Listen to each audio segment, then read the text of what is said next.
दोस्तों आज के इस वीडियो में हम बात करने वाले हैं क्लास 12th इकोनॉमिक्स यानी अर्थशास्त्र के बारे में। इसमें हम लोग देखने वाले हैं बेस्टी अर्थशास्त्र को, जो आपका बुक 1 है यानी माइक्रो इकोनॉमिक्स को आज हम लोग कंप्लीट करेंगे।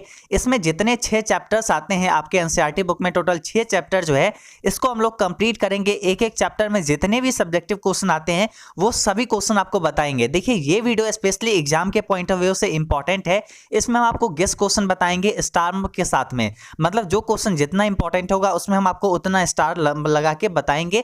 जो क्वेश्चन इंपॉर्टेंट होगा उसमें हम आपको 1 स्टार, और जो क्वेश्चन बहुत ज्यादा इंपॉर्टेंट होगा उसमें हम आपको डबल स्टार लगाते हुए चलते चलेंगे। और आपको क्या करना है, वीडियो स्टार्ट करने से पहले वो बता देते हैं। सबसे पहले आपको क्या करना है, एक माइंडसेट बना के चलना है, क्योंकि देखिए यहां पर क्या है ना कि वीडियो बहुत ज्यादा लंबी जाने वाली है, मतलब वीडियो ऑलमोस्ट आपका 1 घंटा प्लस का होने वाला है। अब इसलिए आपको क्या करना है, अपना माइंडसेट बना के चलना है कि नहीं हमको यहाँ पे वीडियो पूरा देखना है, अंत तक देखना है। क्योंकि देखिए यहाँ पे सब्जेक्टिव क्वेश्चन अगर आप इतना एक साथ देखोगे ऑब्वियसली आप बोर हो जाओगे, लेकिन आपके लिए ये जरूरी है, आपके लिए इंपॉर्टेंट है, तो आप ये समझ रहे हो तो अपने माइंड को समझा के चलो कि नहीं पूरा अटेंड करना है, पूरा पढ़ना है। और इसमें से बहुत सारे क्वेश्चन आपके एग्जाम में मिल जाएंगे, मतलब टोटल का टोटल क्वेश्चन ले लिया गया है। जो क्वेश्चन इंपॉर्टेंट नहीं होगा वो हम आपको छोड़ देंगे, यहाँ पे नहीं बताएंगे, बस क्वेश्चन बता के छोड़ देंगे।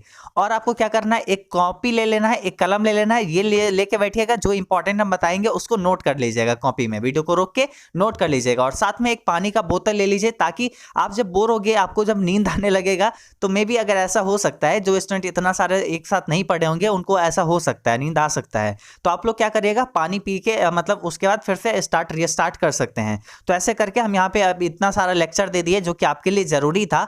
अब हम लोग यहाँ पे कोई फालतू बात नहीं करेंगे, बस आपको एक बात और कहेंगे, अगर आपको ये वीडियो अच्छा लगा हो, आपके लिए ये वीडियो कितना अच्छा है ये सब आप नीचे हमें बताइए कमेंट बॉक्स में। ये हम आपको इसलिए बोल रहे हैं क्योंकि इससे मोटिवेशन मिलता है, और भी हम आगे आपके लिए वीडियोस बनाएंगे। और वीडियो को लाइक जरूर कर लीजिए। चलिए स्टार्ट करते हैं। यहाँ पे सिंपल, सबसे पहले आप बात कर लेते हैं बेस्टी अर्थशास्त्र में कितने चैप्टर्स हैं। टोटल 6 चैप्टर है। सबसे पहला है परिचय, जो इंट्रोडक्शन होता है। उसके बाद है उपभोक्ता के व्यवहार सिद्धांत, फिर आती है उत्पादन तथा फलन, उत्पादन तथा लागत, और उसके बाद है पूर्ण प्रतिस्पर्धा की स्थिति में फर्म का सिद्धांत, उसके बाद है बाजार संतुलन, फिर है प्रतिस्पर्धा रहित बाजार। तो यहाँ पे टोटल 6 चैप्टर आती है। तो ये 6 चैप्टर हम लोग कंप्लीट करेंगे। और जिनके पास जो है एसपीपीडी का बुक होगा उनमें जो है टोटल अलग चैप्टर में लग रहा होगा, तो कंफ्यूज नहीं करिएगा। इसमें जो है एसपीपीडी वगैरह में क्या होता है कि एनसीईआरटी का जो है एक चैप्टर, एसपीपीडी का 2 चैप्टर कर दिया जाता है, तो वहीं से एसपीपीडी में ज्यादा चैप्टर होगा, एनसीईआरटी में कम होगा। अब चलिए स्टार्ट करते हैं। सबसे पहला जो चैप्टर है परिचय यानी इंट्रोडक्शन। इसमें हम लोग जानेंगे कि बेस्टी अर्थशास्त्र क्या होता है, उसके बाद इसमें जानेंगे कि समष्टि अर्थशास्त्र और व्यष्टि अर्थशास्त्र में क्या अंतर है। यही सब चीज हम लोग को इसमें पढ़ना है। सबसे पहला क्वेश्चन से स्टार्ट करते हैं, और फर्स्ट क्वेश्चन यहाँ पे क्या आ जाती है वो देखिए। पहला क्वेश्चन यहाँ पे बोला गया है, क्या चीज पढ़िए अच्छे से, आर्थिक क्रिया क्या है। यहाँ पे ये क्वेश्चन पहला जो है आप स्टार मार्क्स हम लगा देते हैं, सिंगल स्टार मार्क्स, मतलब ठीक ठाक इंपॉर्टेंट है, तो आप इसको देख लीजिएगा। तो यहाँ पे स्टार मार्क्स आपको अच्छे से दे देते हैं। अब यहाँ पे देखिए क्या है, आर्थिक क्रिया क्या है, यानी इकोनॉमिक एक्टिविटी क्या है, what is an economic activity. तो देखिए आपको उत्तर कैसे लिखना है एग्जाम में, काफी आसान भाषा में आपके लिए लिख के लाए हैं। मानव द्वारा की गई सभी क्रियाएं जो असीमित आवश्यकताओं की पूर्ति के लिए सीमित और वैकल्पिक प्रयोग वाले साधनों के प्रयोग से संबंधित है, आर्थिक क्रियाएं कहलाते हैं। क्या यहाँ पे लिखा हुआ है, समझिए। यहाँ पे लिखा हुआ है मानव द्वारा की गई वे सभी क्रियाएं जो असीमित आवश्यकताओं की पूर्ति के लिए सीमित और वैकल्पिक प्रयोग वाले साधनों के प्रयोग से संबंधित है, आर्थिक क्रियाएं कहलाते हैं। अगर आप इस वीडियो को एग्जाम के एक दिन पहले देख रहे हैं तो आप ऑब्वियसली आप इसको जो है फास्ट मोड पे देखिए, इसको स्पीड बढ़ा लीजिए इस वीडियो का, ताकि आपका टाइम का थोड़ा बचत हो पाएगा। देखिए यहाँ पे क्या बोला गया है, आर्थिक क्रिया किसको कहते हैं, वे क्रिया है जो मानव की आवश्यकताओं की पूर्ति करता है, उसकी जो असीमित आवश्यकता होती है उसको पूर्ति करता है। और पूर्ति कौन करता है, एक असीमित जो है साधन पूर्ति करता है। तो वही चीज इसको लैंग्वेज में ऐसे आप लिख सकते हैं। आप इसको कॉपी में नोट कर लीजिएगा, पहले हेडिंग डालिएगा आर्थिक क्रिया क्या है, उसके बाद ये उत्तर आप लिख लीजिएगा, ठीक है। उसके बाद देखिए आगे क्या है, आपको अगर ये भी याद रखना है, ये भी समझ लीजिए क्या है, इसका संबंध सभी वस्तुओं के उत्पादन, उपभोग, विनियोग, उसके बाद विनिमय जो कि मुद्रा से होता है। जैसे आप रुपया लेके जाते हैं कोई भी दुकान में, आपको सामान मिल जाता है, तो उसको क्या कहते हैं, विनिमय। और वस्तु विनिमय किसको कहते हैं, जब आप एक वस्तु लेके जाते हैं और उसके बदले दूसरा वस्तु लाते हैं। जैसे आप जो है गेहूं ले जाते हैं और आप जो है दुकान से चावल बदल के ले आते हैं, या फिर चावल ले जाते हैं गेहूं बदल के ले आते हैं, तो उसको कहते हैं वस्तु विनिमय। उसके बाद है वस्तु का उत्पादन के साधन के क्रमशः कीमत और साधन कीमत निर्धारण से है। सरकार द्वारा की जाने वाली सार्वजनिक क्रियाएं भी आर्थिक क्रिया का उत्तम उदाहरण है। तो ये यहाँ पे आर्थिक क्रिया के बारे में बोला गया है। आप एक काम करिएगा, कॉपी में कहाँ से कहाँ नोट करिएगा आर्थिक क्रिया। यहाँ पे आप जो है यहाँ पे आर्थिक क्रिया सबसे पहले क्वेश्चन लिख लीजिएगा और आपको यहाँ से लेके और यहाँ तक नोट कर लेना, ठीक है। आपको टोटल यहाँ तक नोट कर लेना है। उसके बाद आपको एक और लाइन नोट कर लेना है कॉपी में, और ये क्या है, उस क्रिया को आर्थिक क्रिया कहते हैं जिसका संबंध मानवीय आवश्यकताओं को संतुष्ट करने के लिए सीमित साधनों के उपयोग से होता है। यहाँ पे क्या है, जो साधन होता है, जो एक साधन होता है मानव के पास, वो होता है सीमित, और जो आवश्यकता होती है वो क्या होती है, वो होती है असीमित। आवश्यकता, जो उसकी आवश्यकता होती है वो असीमित होती है। तो उसको पूर्ति करने के लिए जो साधन होता है, जो संतुष्ट करने का जो तरीका होता है, उसको क्या कहते हैं, आर्थिक क्रिया कहते हैं। तो यहाँ पे क्लियर हो गया होगा कि आर्थिक क्रिया क्या कहते हैं, आप इसको कॉपी में नोट कर सकते हैं। उसके बाद अगला यहाँ पे सेकंड नंबर क्वेश्चन देखिए, और ये भी क्वेश्चन काफी अच्छा है, और इस क्वेश्चन में भी हम आपको स्टार मार्क्स लगा रहे हैं। देखिए सब क्वेश्चन में स्टार मार्क्स नहीं लगाएंगे, जो इंपॉर्टेंट है बस उसी में लगाएंगे। तो ये इंपॉर्टेंट है इसलिए यहाँ पे लगाए हैं। देखिए क्या है, सूक्ष्म अर्थशास्त्र से आप क्या समझते हैं, what do you understand by micro economics, what do you understand by micro economics. देखिए जो अभी आप बुक पढ़ रहे हैं, यानी यहाँ पे जो पढ़ रहे हैं सूक्ष्म अर्थशास्त्र, तो यहाँ पे ये जो है किसको कहते हैं, मतलब यहाँ पे माइक्रो इकोनॉमिक्स ये कहते किसको हैं, तो ये यहाँ पे आपको पढ़ना है। और इसके बारे में चलिए समझते हैं। सूक्ष्म अर्थशास्त्र लैटिन भाषा माइक्रोस से लिया गया है, जिसका अर्थ होता है छोटा होता है। जैसे एक उपभोक्ता, एक उत्पादक, एक व्यक्ति की मांग, एक व्यक्ति की आय, वस्तु की कीमत, लागत का निर्धारण इत्यादि। तो ये क्या होता है, सूक्ष्म अर्थशास्त्र में हम लोग अध्ययन करते हैं। देखिए सूक्ष्म अर्थशास्त्र जो है, सबसे पहले आपको एग्जाम में अगर प्रश्न आती है, आपको सिंपल ऐसे लिखना है कि सूक्ष्म अर्थशास्त्र लैटिन भाषा के माइक्रोस से लिया गया है। क्या चीज, माइक्रोस से, MIKROS से लिया गया है, माइक्रोस से। इसका अर्थ होता है छोटा, माइक्रो मतलब छोटा, बहुत ही छोटा, माइक्रो बेस्टी याद रहेगा। इसमें होता है क्या क्या अध्ययन किया जाता है, एक उपभोक्ता के बारे में, एक उत्पादक के बारे में जो उत्पादन बनाता है, उत्पादन करता है कोई भी वस्तु का, एक व्यक्ति की मांग, एक व्यक्ति जो है कितना मांग सकता है, कि कोई सामान कितना डिमांड कर सकता है, एक व्यक्ति की आय कितनी हो सकती है, वस्तु की कीमत कितना रखा जाए ताकि लोग खरीद पाए। उसके बाद है लागत का निर्धारण, कितना लागत लगा है इस सामान को बनाने में, उत्पादन को बनाने में इत्यादि। ये सब जो है हम लोग सूक्ष्म अर्थशास्त्र में बात करते हैं। उसके बाद प्रोफेसर बोल्डिंग के अनुसार व्यष्टि अर्थशास्त्र में एक फर्म, एक गृहस्थ, एक व्यक्तिगत कीमत, मजदूर, आय, उद्योग तथा वस्तु का अध्ययन किया जाता है। तो यहाँ पे आप जो है इसको याद कैसे करोगे, प्रोफेसर बोल्डिंग, ये तो अभी आपको याद नहीं रहेगा, इतना कम टाइम में। तो देखिए आपको क्या करना है, देखिए प्रोफेसर बोल्डिंग, सबसे पहले तो यहाँ पे देखिए सूक्ष्म अर्थशास्त्र है ना, माइक्रो इकोनॉमिक्स मतलब छोटा छोटा चीज। तो मतलब यहाँ पे आप सिंपल ऐसा समझ लिए, बोल्डिंग, इसको आप याद रख सकते हैं बेल्डिंग से। बेल्डिंग आप सुने होंगे, जब लोहा वगैरह टूटता है तो उसको क्या किया जाता है, उसको किया जाता है बेल्डिंग। और यहाँ पे बिल्डिंग क्या होता है, छोटा छोटा जो पार्ट में बट जाता है, 2-3 पार्ट बट जाता है, उसको बिल्डिंग करके एक साथ कर दिया जाता है। उससे क्या होता है, जब बिल्डिंग कर दिया जाता है तो वो सब ज्वाइंट हो जाता है, ज्वाइंट हो जाता है ना। तो यहाँ पे वही चीज किए हैं, बिल्डिंग जो है सूक्ष्म अर्थशास्त्र यहाँ पे क्या किए हैं, परिभाषित किए हैं, अध्ययन किए हैं यहाँ पे। तो यहाँ पे परिभाषा दी है, तो यहाँ पे आप इनको इस रूप में याद रख सकते हैं, छोटा छोटा जो है अर्थशास्त्र है, इसको जोड़ के ये बनाए हैं। तो इस तरीके से आप, ये ट्रिक हुआ। अब आप ये ऑफेंड मत हो जाइएगा कि प्रोफेसर बोल्डिंग को आप बिल्डिंग कैसे बोल दिए, ऐसा मतलब नहीं है, ये हम आपको बस ट्रिक बताए हैं। अगर आपको अच्छा लगा हो तो आप बताइए, बता सकते हैं, ऐसे में आपको आगे भी बताते हुए चलेंगे। देखिए यहाँ पे आप इसका स्क्रीनशॉट ले सकते हैं या फिर कॉपी में नोट कर लीजिए, वो ज़्यादा अच्छा रहेगा, स्क्रीनशॉट से ज़्यादा अच्छा होगा। वीडियो रोकिए और नोट कर लीजिए। उसके बाद चलिए थर्ड नंबर क्वेश्चन देखते हैं, तीसरा क्वेश्चन, और इसमें यहाँ पे क्या बोला जा रहा है देखिए। और थर्ड क्वेश्चन क्या है, आर्थिक क्रिया के प्रकार का वर्णन करें, आर्थिक क्रिया के प्रकार का वर्णन करें। इसमें हम आपको कोई स्टार मार्क्स नहीं लगाएंगे। और देखिए यहाँ पे क्या है, discuss the kind of economic activities, आर्थिक क्रिया के निम्न प्रकार इस प्रकार से है। देखिए जिसमें स्टार मार्क्स नहीं लगाएंगे, इसका ये मतलब नहीं है कि हम ही खुद ब्रह्मा है, मतलब हमको सब कुछ पता है कि एग्जाम में क्या आएगा, ऐसा कुछ भी नहीं है। हम लोग क्या करते हैं, गेस करते हैं, आपके लिए जो इंपॉर्टेंट है वो सब आपको बताते हैं। जरूरी नहीं है कि हम लोग क्वेश्चन को देखे हुए रहते हैं फिर, या फिर हम ही खुद जाके बनाते हैं। बस ये है कि इतने सालों से पढ़ाए हैं आपको, तो एक्सपीरियंस है एक, तो इसके तौर पर हम आपको बताते हैं। और जिसमें हम आपको स्टार मार्क्स नहीं लगाए हैं उसको भी आप एक बार जरूर देख लीजिए। यहाँ पे क्या है, आर्थिक क्रिया के निम्न प्रकार से, निम्न यहाँ पे क्या है, प्रकार जो है इस प्रकार से है। इसका जो बोला गया आर्थिक क्रिया के प्रकार क्या होता है, काइंड्स ऑफ इकोनॉमिक एक्टिविटीज। तो देखिए इसको आपको कैसे लिखना है, देखिए सबसे पहला जो है आर्थिक क्रिया के जो निम्न प्रकार इस प्रकार से है, तो सबसे पहला जो है उत्पादन आती है। इसमें जो है आर्थिक क्रिया के लिए एक उत्पादन किया जाता है, उसके बाद जो है उपभोग किया जाता है, विनिमय किया जाता है, निवेश किया जाता है। आप इसको वीडियो को रोक के आप इसको पढ़ सकते हैं, हम आपको टोटल डिटेल में नहीं बताएंगे क्योंकि ये स्टार मार्क्स नहीं है। तो और इसको अगर आपको पढ़ना होगा ना तो हम आपको लास्ट में बता देंगे इस वीडियो के लास्ट में कि आप इसको कहाँ जाके रीड कर सकते हैं या फिर कहाँ आपको इसका नोट्स मिल जाएगा, लास्ट में बताएंगे। लेकिन आपको नोट्स से सिंपल समझ में नहीं आएगा, इसलिए अभी हम आपको बोल रहे हैं कि वीडियो पहले समझिए फिर आप जाके नोट्स लीजिएगा। अभी यहाँ पे देखिए क्या है, इसमें यहाँ पे अगला क्वेश्चन है और इसमें है आर्थिक समस्या क्यों उत्पन्न होती है। ठीक ठाक क्वेश्चन है, देख लीजिए क्या है, आर्थिक समस्या क्यों उत्पन्न होती है। What does an economic problem arise, why does an economic problem arise, मतलब आर्थिक समस्या क्यों उत्पन्न होती है। आर्थिक समस्या उत्पन्न होने का निम्नलिखित कारण है। सबसे पहला है असीमित आवश्यकताएं, उसके बाद है क्या कि सीमित और दुर्लभ साधन, मतलब जो होता है साधन जो होता है वो दुर्लभ है और आवश्यकता जो है असीमित है। मतलब यहाँ पे सबसे पहले आप समझ रहे हैं, देखिए बोला जा रहा है आर्थिक समस्या क्या होती है। आर्थिक कार्य तो आप आर्थिक क्रिया समझ लिए हैं कि मतलब जो आवश्यकता होती है मनुष्य की वो असीमित होती है, वो अनलिमिटेड होती है। और जो साधन होता है, जो पैसा होता है, जो कोई वस्तु होता है जिससे हम लोग और भी प्रोड्यूस करते हैं, उत्पादन करते हैं, वो लिमिटेड होता है। तो उसका प्रयोग करके कौन सा क्रिया करके जो हम मानव की आवश्यकताओं को पूर्ति करते हैं उसको क्या कहते हैं, आर्थिक क्रिया कहते हैं। और यहाँ पे बोला गया आर्थिक समस्या क्यों उत्पन्न होती है। तो देखिए आर्थिक समस्या इसलिए उत्पन्न होती है क्योंकि देखिए असीमित आवश्यकता है, मनुष्य की आवश्यकता असीमित होती है। एक आवश्यकता के पूर्ण हो जाने पर नई उत्पन्न होती रहती है। जैसे आपके पास साइकिल था तो आप सोच रहे थे बाइक हो जाता तो अच्छा होता, बाइक हो गया आप सोच रहे हैं कि कार हो जाएगा तो अच्छा होगा, कार हो गया अब आप सोच रहे हैं कि एक लग्जरियस कार हो जाए, बड़ा सा कार हो जाए तो अच्छा होगा, तो आपके पास वो भी हो गया। अब आप सोच रहे हो कि हेलीकॉप्टर आ जाए। तो ऐसा यहाँ पे क्या है कि नई आवश्यकता जो है उत्पन्न होती रहती है, तो ये कभी पूर्ण नहीं होती है, ये असीमित आवश्यकता है। इससे क्या होती है, आर्थिक समस्या उत्पन्न होती है। तो ये यहाँ पे बोला गया है। सेकेंड यहाँ पे है सीमित या दुर्लभ संसाधन।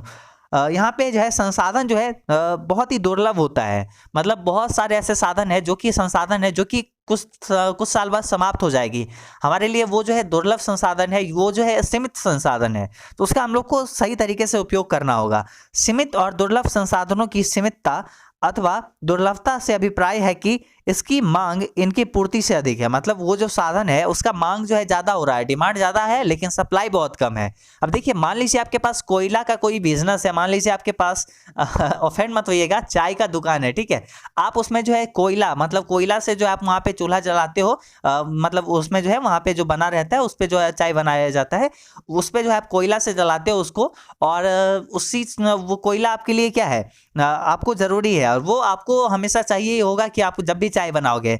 तो वो जो है साधन है, कोयला भी एक लिमिटेड साधन है। अब ऐसा नहीं है कि बहुत साधन है, कोयला कभी खत्म ही नहीं हो सकता है, ये भी एक सीमित संसाधन है, कभी ना कभी कोयला खत्म हो जाएगा।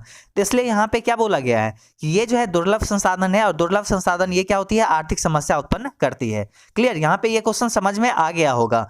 उसके बाद देखिए अगला क्वेश्चन हम लोग देखते हैं, और बोर नहीं होना है यहाँ पे किसी को भी, सब कुछ आपको अच्छे से बता रहे हैं तो समझिएगा। सूक्ष्म अर्थशास्त्र की विशेषता लिखिए। सूक्ष्म अर्थशास्त्र की प्रमुख विशेषताएं निम्नलिखित है। सबसे पहला व्यक्तिगत आर्थिक इकाइयों का अध्ययन। सूक्ष्म अर्थशास्त्र में हमेशा व्यक्तिगत होता है और वही जो है व्यष्टि अर्थशास्त्र में हमेशा जो है सामूहिक होता है। मतलब आप सिंपल इसको समझ सकते हैं, सूक्ष्म अर्थशास्त्र मतलब ये छोटा चीज है, एक छोटा व्यक्ति एक किसी व्यक्ति को जान सकता है लेकिन एक बड़ा व्यक्ति बहुत किसी को जान सकता है, वही चीज है। सूक्ष्म अर्थशास्त्र जो है एक व्यक्तिगत आर्थिक इकाइयों को अध्ययन करता है, मतलब एक व्यक्ति का, और वही जो है समष्टि अर्थशास्त्र जो होता है, तो ये जो है यानी मैक्रो इकोनॉमिक्स जो होता है वो क्या करता है, वो पूरा समूह का अध्ययन करता है, पूरे बाजार का अध्ययन करता है। तो ये होती है। और उसके बाद देखिए क्या है, अति सूक्ष्म चरों का अध्ययन। सूक्ष्म अर्थशास्त्र में क्या होता है, छोटा छोटा जो चर होता है, छोटा छोटा जो वेरिएबल चीज होता है उसका भी अध्ययन किया जाता है और उससे क्या होता है, फर्म का विकास होता है। उसके बाद है व्यक्तिगत कीमत निर्धारण का अध्ययन, कि एक व्यक्ति कितना कीमत दे सकता है कोई भी वस्तु के लिए। कोई भी वस्तु का को अगर मार्केट में उतारता है कोई भी कंपनी तो उसका प्राइस डिटरमाइन करता है, मतलब प्राइस देखता है कि कितना उसका हो सकता है। तो उसके अनुसार जो है यहाँ पे बोला गया है कि उसका जो है कीमत निर्धारण का अध्ययन भी किया जाता है इसमें। और यहाँ पे ये तो हम लोग देख लिए क्या है क्वेश्चन, सूक्ष्म अर्थशास्त्र की विशेषताएं को लिखिए, तो ये भी हम लोग देख लिए हैं। उसके बाद है आर्थिक समस्या क्या है, आर्थिक समस्या क्यों उत्पन्न होती है, ये तो हम लोग देखे हैं। और यहाँ पे है आर्थिक समस्या क्या है, what is an economic problem. तो ये क्वेश्चन आप देख लीजिएगा, खुद से स्क्रीनशॉट कर लीजिएगा, या फिर हम आपको लास्ट में जो बताएंगे कि आपको कहाँ से इसको जाके पढ़ना है तो वो आप जाके पढ़ लीजिएगा। ठीक ठाक क्वेश्चन है, देख लीजिएगा। अगला हम लोग चलिए क्वेश्चन देखते हैं, और यहाँ पे जो स्टार मार्क्स वाला क्वेश्चन है वो हम आपको इस पे ज्यादा फोकस करेंगे। अब इसमें हम आपको बताया कि आपको इसमें डबल स्टार मार्क्स लगा लेना है, ठीक है, डबल स्टार मार्क्स समझ रहे हैं कितना इंपॉर्टेंट है। तो कॉपी उठाइए और जल्दी से इस क्वेश्चन को लिखिए। क्वेश्चन क्या है, व्यष्टि अर्थशास्त्र और समष्टि अर्थशास्त्र में क्या अंतर है, पहले आप पढ़िए इसको।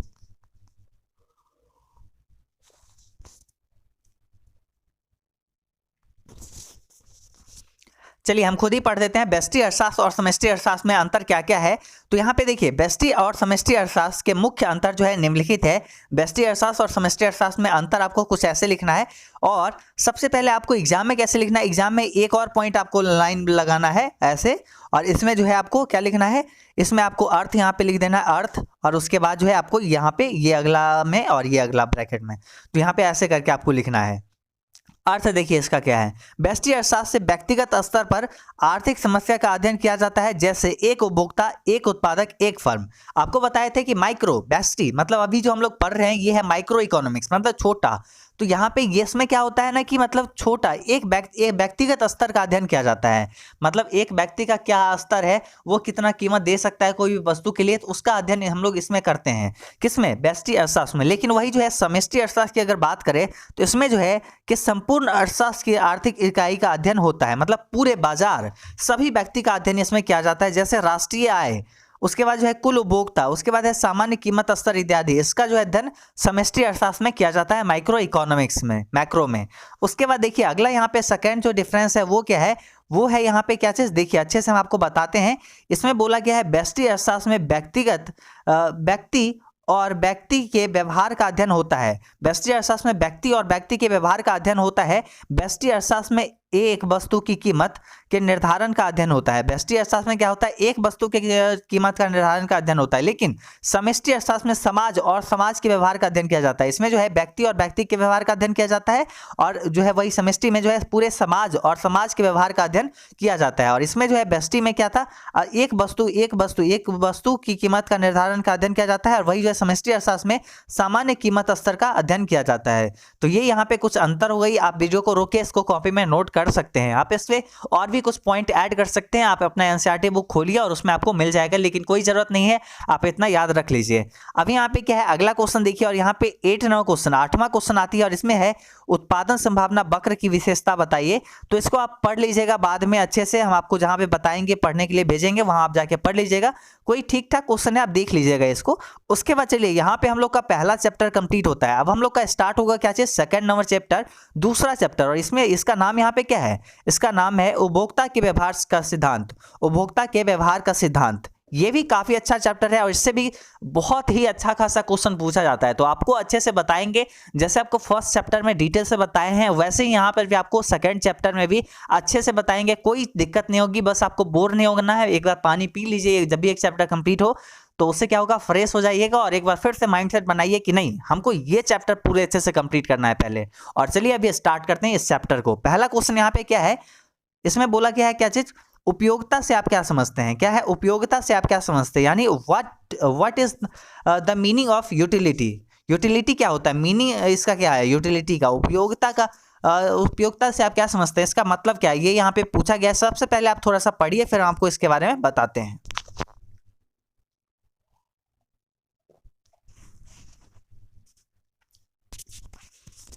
चलिए हम आपको बताते हैं इसमें क्या है, इसका मतलब क्या होता है उपयोगिता।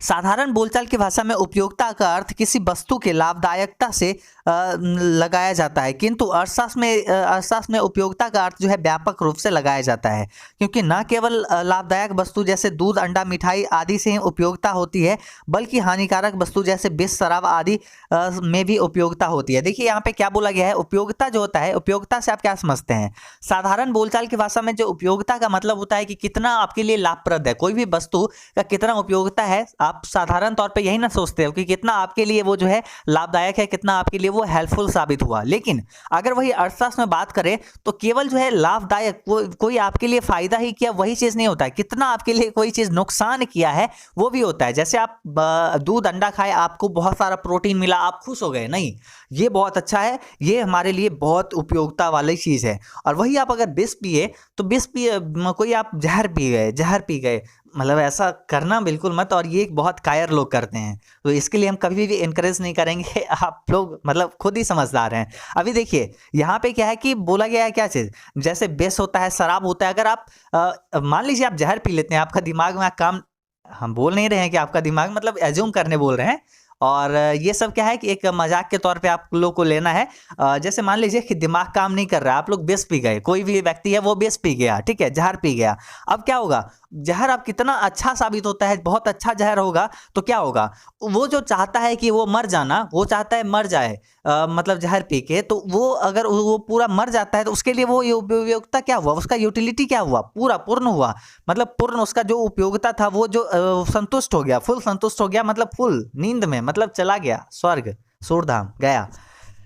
अब यहाँ पे वही चीज है, मतलब वो भी उसके लिए उपयोगिता विष जो है साबित होती है। अब यहाँ पे देखिए क्या है, इस प्रकार अर्थशास्त्र में उपयोगिता का अर्थ किसी वस्तु के सेवा में मानवीय आवश्यकताओं को संतुष्ट करने की क्षमता से लगाया जाता है कि वो कितना संतुष्ट कर पाता है। उसके बाद है प्रोफेसर बाग के अनुसार जो है वस्तुओं, आपको अगर याद रहेगा ये प्रोफेसर का नाम तो काफी अच्छा है, नहीं याद रहेगा काफी लोड नहीं लेना है आपके माइंड पर, ठीक है, बिना प्रोफेसर के नाम लिखे हुए भी आप लिख सकते हैं। वस्तुओं में उपयोगिता मानवीय आवश्यकताओं को संतुष्ट करने की क्षमता है।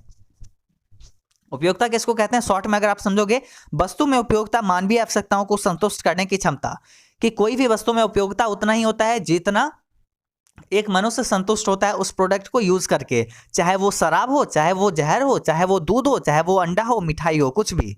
तो ये यहाँ पे हो गई। अब उसके बाद अगला क्वेश्चन देखिए क्या है, उपयोगिता की विशेषता का वर्णन करें, उपयोगिता की विशेषता का वर्णन करें, discuss the characteristics of utility. तो स्टार मार्क्स से लगा लीजिए, और क्वेश्चन नंबर 9 भी स्टार मार्क्स ही था। अब यहाँ पे देखिए उपयोगिता के मुख्य विशेषताएं निम्नलिखित है। सबसे पहला है उपयोगिता क्या है, आवश्यकता द्वारा उत्पन्न होती है। उपयोगिता जो है आवश्यकता द्वारा उत्पन्न होती है।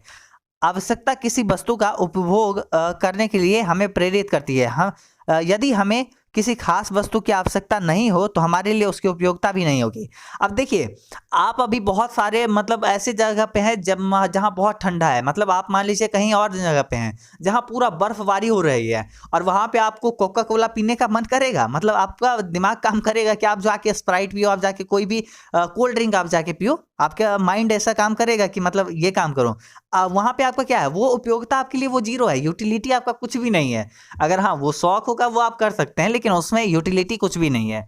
उसके बाद अगर बात करें, बहुत गर्मी है कहीं पे और वहाँ पे पानी मिल रहा है और पानी आप पी लिए, तो वो क्या हुआ, वो आपके लिए बहुत ही आपको संतुष्ट कर देगा, वो आप बहुत खुश हो जाओगे वो पानी पी के, तो वो आपके लिए क्या हुआ, उपयोगिता बहुत ज़्यादा हो गया उसका। तो यही चीज़ यहाँ पे बोला गया है। और उसके बाद आगे क्या है, आगे यहाँ पे है उपयोगिता व्यक्तिगत होती है। मतलब उपयोगिता क्या होता है, ये व्यक्तिगत होता है कि एक व्यक्ति अगर जहर पिया तो सिर्फ वही मरेगा, ठीक है, और वह उसको कितना अच्छा लगा, मतलब वो जहर कितना अच्छा साबित हुआ कि वो मर गया। अच्छा साबित होगा तब जब वो मर गया। उपयोगिता व्यक्तिगत होती है, अर्थात यह व्यक्ति विशेष के स्वभाव, उसकी आदत, रुचि तथा अन्य परिस्थितियों पर निर्भर करती है। उपयोगिता देखिए, जब आपको आदत लग जाएगा कोई भी चीज़ खाने का, जैसे आप मान लीजिए कोई भी आपको 50-50 बिस्किट, हम यहाँ पे कोई प्रमोशन नहीं कर रहे हैं, जो है 50-50 बिस्किट आपको बहुत अच्छा लगने लगा, आप सोचते हैं कि नहीं उसी बिस्कुट को हम खाएंगे, तो वो क्या हुआ, वो बिस्कुट आपको ज़्यादा संतुष्ट करेगा कंपेयर टू आप कोई अदर बिस्किट खाते हैं, जैसे आप गुड डे खाते हैं और आपका आदत क्या है 50-50 खाने का, तो आपको 50-50 बिस्किट ज़्यादा उपयोगिता साबित होगी आपके लिए। तो ये आदत रुचि पर डिपेंड करता है। उसके बाद है उपयोगिता केवल वस्तुगत नहीं होता है, मतलब ये जो है वस्तुगत नहीं होता है, एक वस्तु के लिए ही नहीं होता है। उपयोगिता केवल वस्तुगत नहीं होती है, बल्कि यह मनुष्य की इच्छा इत्यादि पर भी निर्भर करती है कि क्या इच्छा होती है मनुष्य की, क्या खाने की इच्छा होगी, क्या पीने की इच्छा होगी, उसके अनुसार भी उपयोगिता देखा जाता है। तो ये यहाँ पे ये क्वेश्चन भी कंप्लीट हो गया है। क्वेश्चन क्या था, ये बार फिर से देख लीजिए। इसमें बोला गया है उपयोगिता की विशेषता का वर्णन करें। उपयोगिता मतलब कैरेक्टरिस्टिक्स ऑफ यूटिलिटी। इसमें है उपयोगिता आवश्यकता द्वारा उत्पन्न होती है, फिर है उपयोगिता व्यक्तिगत होती है, फिर है उपयोगिता केवल वस्तुगत नहीं होती है। उसके बाद अगला क्वेश्चन हम लोग देखते हैं। अब देखिए यहाँ पे 11वां क्वेश्चन में बोला जा रहा है सीमांत उपयोगिता एवं कुल उपयोगिता से आप क्या समझते हैं, what do you mean bye marginal utility and total utility. तो चलिए इसको भी समझते हैं, अच्छे से आपको बताएंगे। सबसे पहले देखिए यहाँ पे सीमांत उपयोगिता क्या होती है, फिर हम लोग देखेंगे कुल उपयोगिता। सबसे पहले यहाँ पे ये क्वेश्चन अगर आपको क्या है, स्टार मार्क्स है, सिंपल स्टार मार्क्स है ये क्वेश्चन, आप समझ लीजिए। अब यहाँ पे देखिए क्या है, सीमांत उपयोगिता किसी उपयोगिता की पूर्ति करने के लिए मनुष्य किसी वस्तु विशेष की विभिन्न इकाइयों का प्रयोग करता है।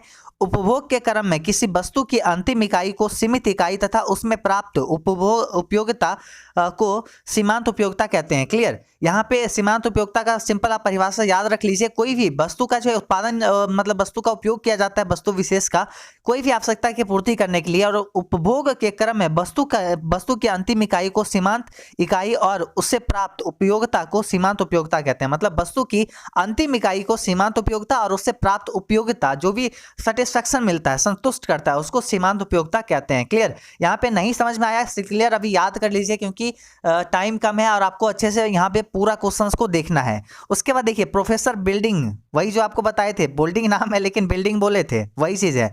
प्रोफेसर बोल्डिंग यहाँ भी बोले हैं क्या चीज़, यहाँ भी कहते हैं कि किसी वस्तु की किसी मात्रा की सीमांत उपयोगिता कुल उपयोगिता में वह वृद्धि है जो वस्तु की एक अतिरिक्त इकाई के उपभोग से के परिणाम स्वरूप प्राप्त होती है। मतलब यहाँ पे बोला गया है वस्तु का जो इतना मतलब क्या उपयोग किया गया है, जितना मात्रा जो लगाया गया है उसको सीमांत उपयोगिता और कुल उपयोगिता में वह वृद्धि है। सॉरी, यहाँ पे हम आपको थोड़ा और तरीके से बताते हैं। इसमें देखिए प्रोफेसर बोल्डिंग जो है यहाँ पे क्या कहना चाहे हैं, किसी वस्तु की किसी मात्रा की सीमांत उपयोगिता कुल उपयोगिता में वह वृद्धि है। मतलब यहाँ पे कुल उपयोगिता जितना था, मान लीजिए 100 यूनिट था, ठीक है, 100 यूनिट का इस्तेमाल किया गया, लेकिन अब यहाँ पे क्या है कि इस 2 यूनिट और बढ़ा दिया गया, ठीक है, मतलब सिंपल आप 1 यूनिट ही समझ लीजिए, 1 यूनिट बढ़ा दिया गया, ठीक है, यहाँ पे 1 यूनिट अतिरिक्त। तो यहाँ पे जो अतिरिक्त इकाई का उपभोग परिणाम स्वरूप प्राप्त हुआ है, ये यहाँ पे क्या है, ये सीमांत है। इससे जो है कितना आप सेटिस्फाइड हुए हैं, मतलब इससे तो आप चलिए ठीक है आप सेटिस्फाइड हो गए, ठीक है 92%, और इससे आप कितना हुए, तो इससे आप 3% हुए, तो इससे कितना हुआ वो एक से, तो यही यहाँ पे इसको कहते हैं सीमांत उपयोगिता। आप इसको याद कर सकते हैं अगर आपको समझ में नहीं आया है तो। अब यहाँ पे देखिए कुल उपयोगिता क्या है, किसी दिए हुए समय में उपभोग की सभी इकाइयों से प्राप्त उपयोगिता को कुल उपयोगिता कहते हैं। मतलब जितना जो है उपभोग किया गया उससे जो प्राप्त उपयोगिता होता है उसको कुल उपयोगिता कहते हैं, मतलब टोटल। और उसी में जो एक अगर जोड़ दिया जाता है अतिरिक्त तो उससे जो उपयोगिता प्राप्त होती है उसको सीमांत कहते हैं। लेकिन यहाँ पे कुल उपयोगिता है तो मतलब टोटल जितना जो है उपभोग किया गया उससे जो उपयोगिता प्राप्त होती है उसको कुल उपयोगिता कहते हैं। क्लियर?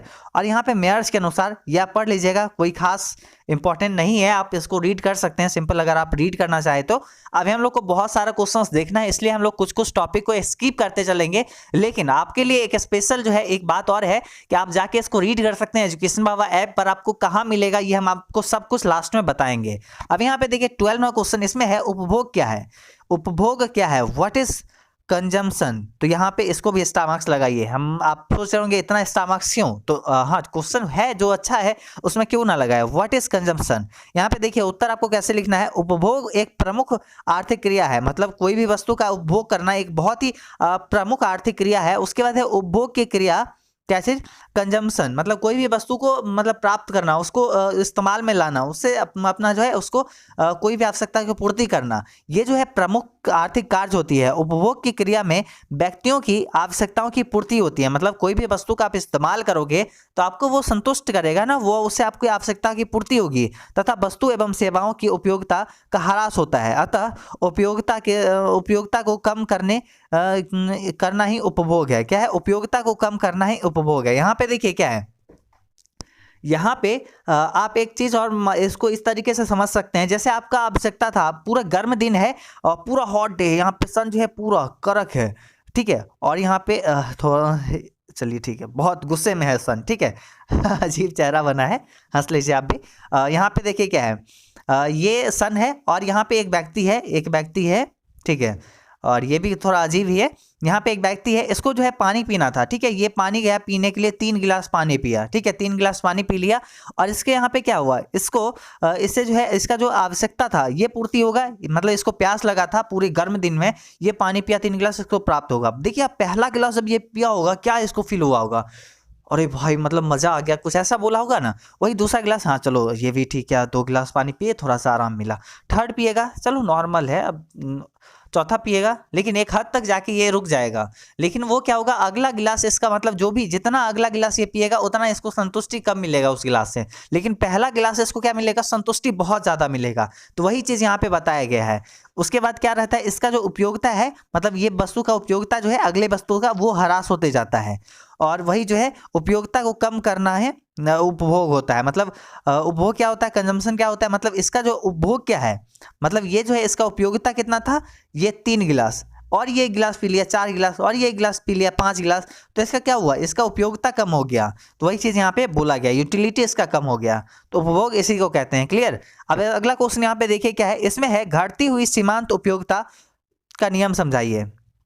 इसको आप रीड कर लीजिएगा, कोई खास अच्छा खासा क्वेश्चन नहीं है, आप रीड कर सकते हैं इसको।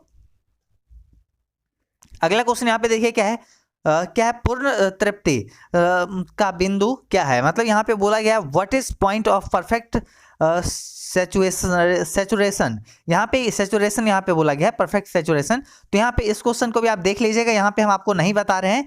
अगला क्वेश्चन देखिए, जो भी बहुत इंपॉर्टेंट है उसी को हम आपको आज यहाँ पे बताएंगे। 15 नंबर क्वेश्चन में यहाँ पे है मांग के नियम को समझाइए, मतलब explain the law of demand. Law of demand, आप इसको डबल स्टार मार्क्स कर लीजिए, काफी इंपॉर्टेंट है। लॉ ऑफ डिमांड से क्वेश्चन रहती है, इससे ऑब्जेक्टिव क्वेश्चन भी बनेगी, सब्जेक्टिव क्वेश्चन भी बनेगी, शॉर्ट लॉन्ग सब क्वेश्चन इससे बन सकता है। तो इसको देखिए, सबसे पहले आप एक बार खुद से पढ़िए, फिर हम आपको यहां पे अच्छे से समझाते हैं।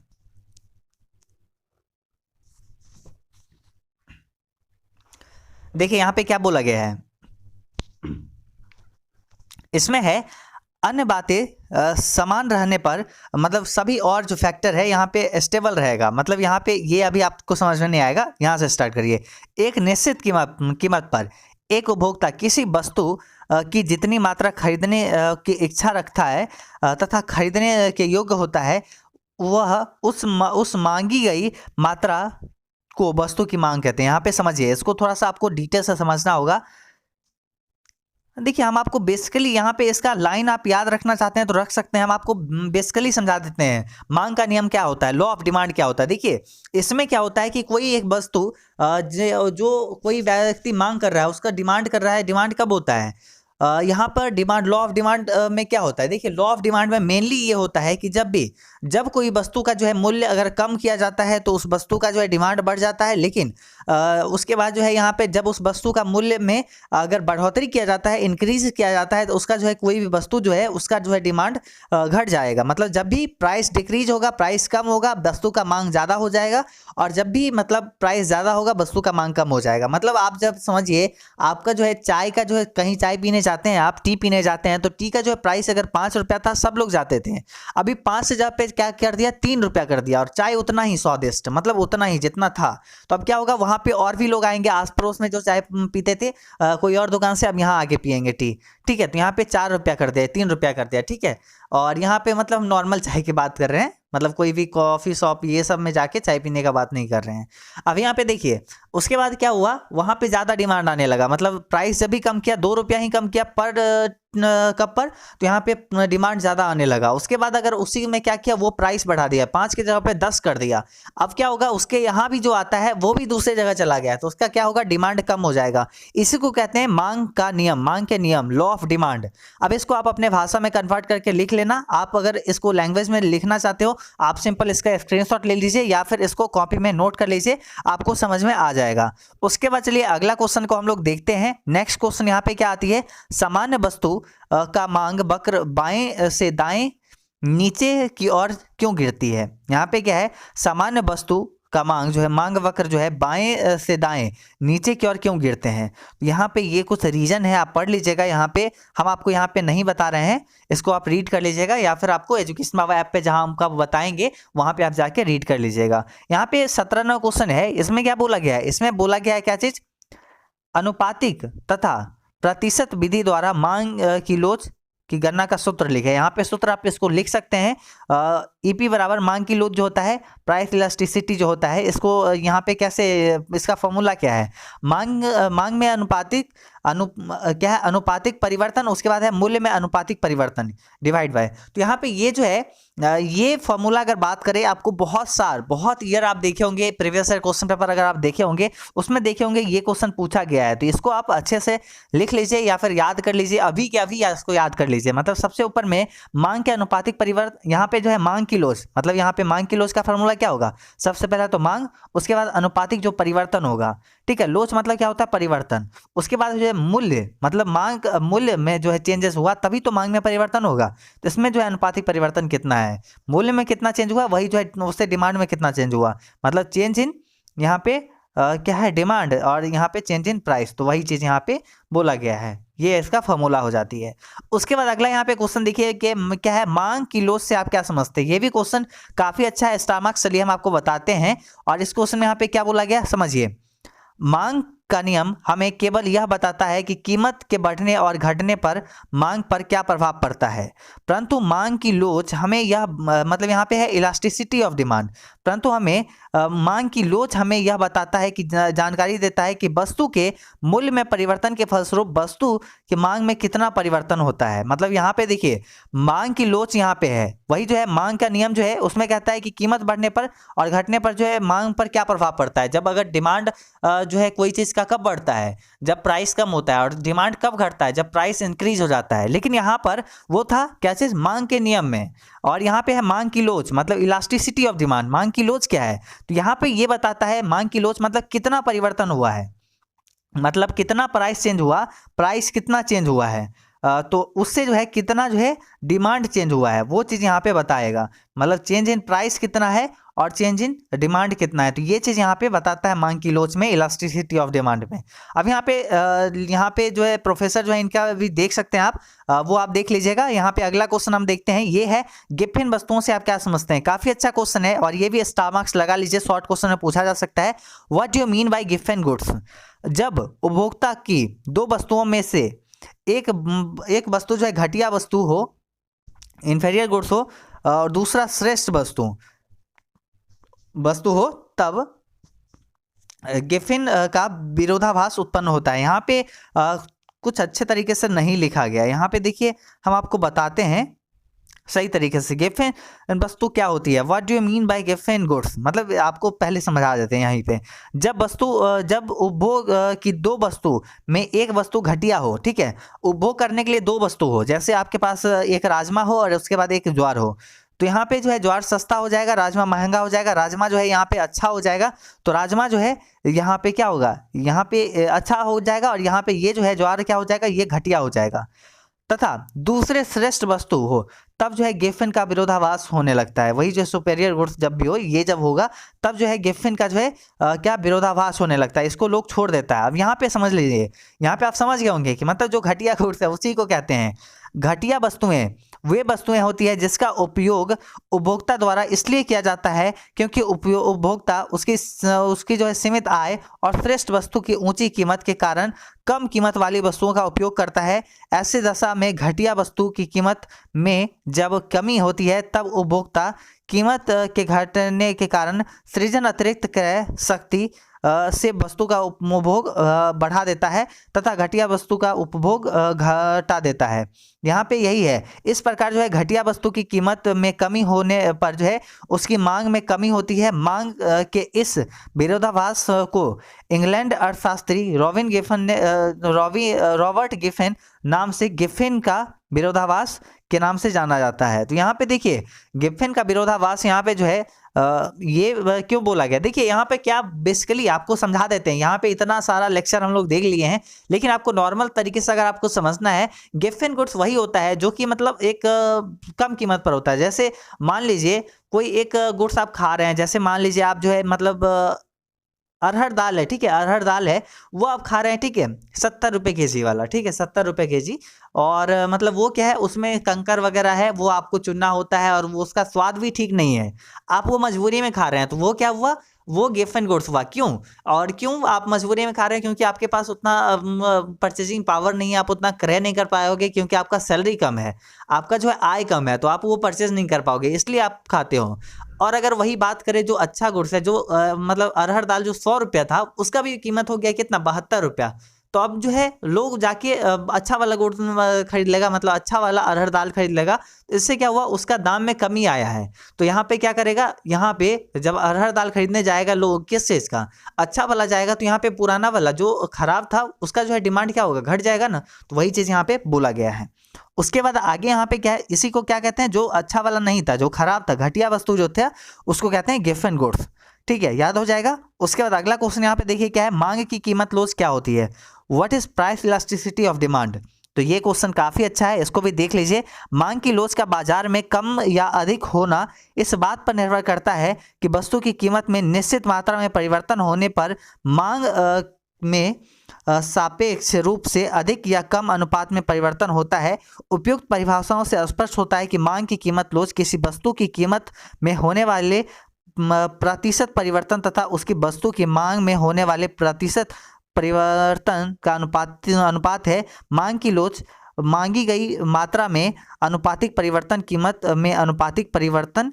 यहाँ पे ये जो है इसका फॉर्मूला है क्या है, मांग यहाँ पे क्या बोला गया है, ये जो इसका यहाँ पे फॉर्मूला, आप इसको स्किप कर लीजिए, इस लाइन को आप छोड़िए, ठीक है। यहाँ पे मांग की कीमत लोच आप यहाँ पे सिंपल इतना समझ लीजिए, प्राइस इलास्टिसिटी, यहाँ पे कितना प्राइस चेंज हुआ और कितना यहाँ पे डिमांड चेंज हुआ, बस वही चीज़ यहाँ पे है। रिपीटेड एक तरह से बोल सकते हैं इसको, लेकिन रिपीटेड नहीं है, इसको भी आप सही तरीके से समझ लीजिएगा। इसको आप एक बार अच्छे से देखिएगा तो आपको समझ में आ जाएगा। हम आपको यहाँ पे ज़्यादा डिटेल में नहीं बताएंगे क्योंकि और भी बहुत सारा वस्तु देखना है, मतलब सॉरी वस्तु, अभी हम यहाँ पे वस्तु देखे और वस्तु बोल दिए।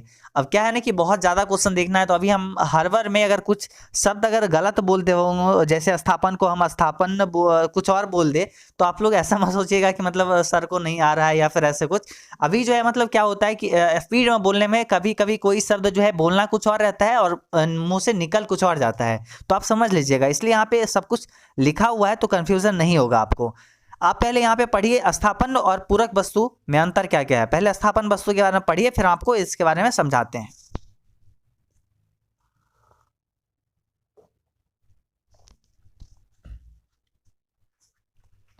देखिए यहाँ पे समझाते हैं आपको स्थापन और पूरक वस्तु में अंतर। यहाँ पे देखिए स्थापन वस्तु क्या होती है, सब्स्टिट्यूट गुड्स, और पूरक वस्तु क्या होती है, कॉम्प्लीमेंट्री गुड्स। काफी आसान क्वेश्चन है, कोई दिक्कत नहीं होगी, आपको अच्छे से समझा देंगे हम। यहाँ पे अंतर जो पूछा जा रहा है ना, देखिए सबसे पहले स्थापन वस्तु के बारे में समझते हैं, मतलब सब्स्टिट्यूट गुड्स के बारे में समझते हैं। स्थापन वस्तुएं वे वस्तुएं हैं जो एक दूसरे के बदले ही उद्देश्य एक दूसरे के बदले एक ही उद्देश्य के लिए प्रयोग की जाती है, जैसे चाय, कॉफ़ी। ऐसी वस्तुओं में जब एक वस्तु की कीमत में वृद्धि होती है तब अन्य बातें समान। अभी हम एक बात और बता देते हैं, हमसे अगर हो पाएगा तभी हम आपको यहाँ पे ये वीडियो बना पाएंगे पूरा का पूरा। जो अगर नहीं बन पाएगा हम आपको जो है सारा चीज़ एजुकेशन बाबा ऐप पर अवेलेबल करवा देंगे। जितना हो सकेगा हम आपको यहाँ पे ज़रूर बताएंगे, क्योंकि देखिए गला का थोड़ा अब स्थिति खराब हो चुका है, क्योंकि अभी इतना सारा क्वेश्चन वही आपको बताए हैं, इतना बोलना पड़ा है, तो एक साथ इतना जब बोलना रहता है तो गला थोड़ा सा खराब होने लगता है, उसका आवाज़ थोड़ा सा डाउन हो जाता है, और अभी आवाज़ सही नहीं रहेगा तो ये वीडियो सही तरीके से बन नहीं पाएगा। इसलिए हम कोशिश करेंगे जितना हो सकेगा हम उतना अभी आगे वीडियो बनाएंगे, और उसके बाद जो भी बचेगा आपको एजुकेशन बाबा ऐप पर हम अवेलेबल करवा देंगे। यहाँ पे देखिए स्थापन वस्तु मेनली वहाँ पे ये होती है, जैसे स्थापन वस्तु वे वस्तुएं होती है जो एक दूसरे के बदले एक ही उद्देश्य के लिए प्रयोग की जाती है, जैसे चाय, कॉफ़ी। ऐसी वस्तुओं में जब एक वस्तु की कीमत में वृद्धि होती है तब अन्य बातें समान रहने की दशा में स्थापन वस्तु की मांग में भी वृद्धि हो जाती है, जैसे कॉफी की कीमत बढ़ने की दशा में चाय की मांग में वृद्धि होगी। जैसे अब इसको समझिए, अभी हम बहुत स्पीड में पढ़ दिए हैं। स्थापन वस्तु क्या होती है, देखिए स्थापन वस्तु यानी सब्स्टिट्यूट गुड्स वो होती है जब मान लीजिए आपके पास दो वस्तु है, मतलब आपके पास नहीं है, सिंपल दो वस्तु है मार्केट में, जैसे आप चाय और कॉफी, ठीक है, चाय और कॉफी है, आप चाय पियोगे उतना ही सेटिस्फेक्शन मिलेगा, कॉफी पियोगे उतना ही सेटिस्फेक्शन मिलेगा, ठीक है, आपको संतुष्टि उतना ही मिलेगा दोनों से। दोनों का कीमत मान लीजिए अंतर है, ठीक है, कॉफी जो है थोड़ा सा महंगा है, 10 मान लीजिए यहाँ पे, ठीक है, 10 रुपया है कॉफी का कीमत, और वहीं पे चाय का कीमत 5 रुपया है। अभी यहाँ पे मान लीजिए चाय का कीमत जो है क्या हो गई, 15 रुपया हो गया, तो क्या होगा, मतलब जो चाय पीता था वो लोग भी जाके कॉफी पी लेगा, क्योंकि उससे भी उतना ही संतुष्टि है, मतलब उससे भी उतना ही संतुष्टि है। तो यहाँ पे क्या होगा, संतुष्टि उसको उतना ही मिल रहा है, यूटिलिटी उसके पास जो है क्या उसके पास उपयोगिता जो होगी मिलेगी, वो जो मिलेगी किससे, दोनों से बराबर। तो जिसका कीमत कम होगा उस पे लोग जाएंगे। तो यहीं पे स्थापन वस्तु वो होती है जो एक दूसरे के समान तरीके से उपयोग किया जाता है, मतलब एक दूसरे के बदले में उपयोग किया जाता है। क्लियर, यहां से आपको समझ में आ गया होगा। उसके बाद है पूरक वस्तुएं, मतलब यहाँ पे कॉम्प्लीमेंट्री गुड्स। पूरक वस्तुएं वे वस्तुएं होती है जो किसी निश्चित उद्देश्य की पूर्ति के लिए एक साथ प्रयोग की जाती है, जैसे स्कूटर, पेट्रोल। उसके बाद है यदि स्कूटर की कीमत में वृद्धि हो जाए तो स्कूटर की पूरक वस्तु पेट्रोल की कीमत में भी कोई परिवर्तन नहीं होता। यहाँ पे देखिए पूरक वस्तु क्या होता है, यहाँ पे ये होती है पूरक वस्तु जैसे ब्रेड एंड बटर। अब देखिए लोग जो है ब्रेड लेते हैं उसके साथ में बटर लेते हैं और ब्रेड बटर एक साथ में खाते हैं। मान लीजिए ये जो है ब्रेड बटर का दाम बहुत ज़्यादा बढ़ गया तो ठीक है, लोग क्या करेंगे, ब्रेड नहीं लेंगे क्योंकि बटर उनके पास होगा नहीं, तो मतलब नॉर्मल ब्रेड कैसे खाएंगे। इसलिए क्या होगा, यहाँ पे दाम तो बढ़ा किस चीज़ का, बटर का, लेकिन डिमांड भी तब भी घट गया, किसका, ब्रेड का घट गया। क्यों? क्योंकि उसका जो कम्प्लीमेंट्री गुड्स जो था, पूरक वस्तु जो था, उसका डिमांड बढ़ गया। जैसे आप जो है पेट्रोल आज मान लीजिए ठीक है 80 रुपये पर लीटर है, कल को अगर मान लीजिए 1000 रुपये लीटर हो जाएगा तो क्या होगा, इसका दाम में वृद्धि हुआ तो लोग जो है बाइक खरीदना छोड़ देंगे। तो इस यहाँ पे यही जो है पूरक वस्तु होती है। ये उदाहरण आप समझ गए होंगे, उदाहरण जैसे जैसे हम आपको दिए हैं सब कुछ आपको अब क्लियर हो गया होगा। अगला क्वेश्चन यहाँ पे देखिए क्या है, मांग वक्र के खिसकाव के क्या कारण है, ये आपको खुद से पढ़ना है। इसको हम आपको दे देंगे एजुकेशन बाबा ऐप पर, इसको आप देख लीजिएगा। उसके बाद है किसी वस्तु की मांग मापने की कुल व्यय रीति स्पष्ट करे। यहाँ पे इसको आप समझ लीजिएगा, ये आपको अगर खुद से बना सकते हैं ठीक है, नहीं तो आप इस क्वेश्चन को स्किप कर सकते हैं, छोड़ सकते हैं। अब हम लोग को अगला चैप्टर देखना है, ये है व्यष्टि अर्थशास्त्र महत्वपूर्ण प्रश्न यानी उत्पादन तथा फलन, प्रोडक्शन एंड फंक्शन। यहाँ पे ये जो चैप्टर है इसको भी हम लोग को कंप्लीट करना है अच्छे से, सारे सब्जेक्टिव क्वेश्चन को देखेंगे। और यहाँ पे चलिए पहला क्वेश्चन से हम लोग स्टार्ट करते हैं। और अभी भी आपको अपना मनोबल नहीं तोड़ना है कि इतना देख लिए हैं अभी हमको कुछ भी याद नहीं है। देखिए आपको ऐसा लग रहा होगा, लेकिन जब आप एग्जाम में देखोगे आपके पास वहाँ पे मजबूरी हो जाएगा कि आपको याद आ जाएगा, आपको दिमाग को लगेगा नहीं मजबूरी है, लिखना तो पड़ेगा कुछ, तब आपको मेरा बात यहाँ पे स्पष्ट होगा, आपको समझ में आएगा, याद आएगा कि नहीं उपयोगिता का मतलब ये बताए थे एजुकेशन बाबा पे, हम देखे थे वीडियो की, उपयोगिता का मतलब ये था।